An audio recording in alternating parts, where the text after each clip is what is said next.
In this video, I will show you how to center block title in Shopify's Dawn theme.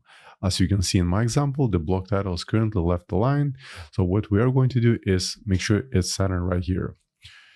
So first of all, let's log into Shopify admin account, then select online store, then locate Dawn theme and then select customize.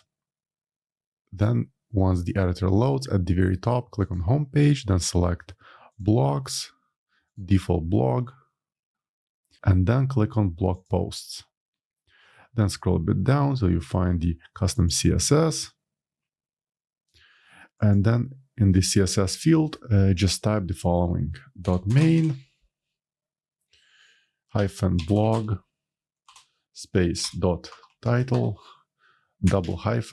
:primary. Then open left and right curly braces, place the cursor in between and then press enter.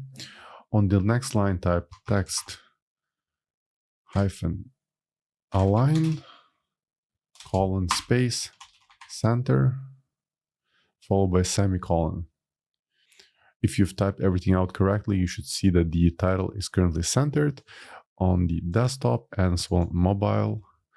So once it's all done, just press save. Then let's go back to the website, refresh it. And so you can see that the block title is centered. So that's all I want to show you in this video. I hope you found it helpful. And for more Shopify tutorials, please subscribe to my channel. Thank you.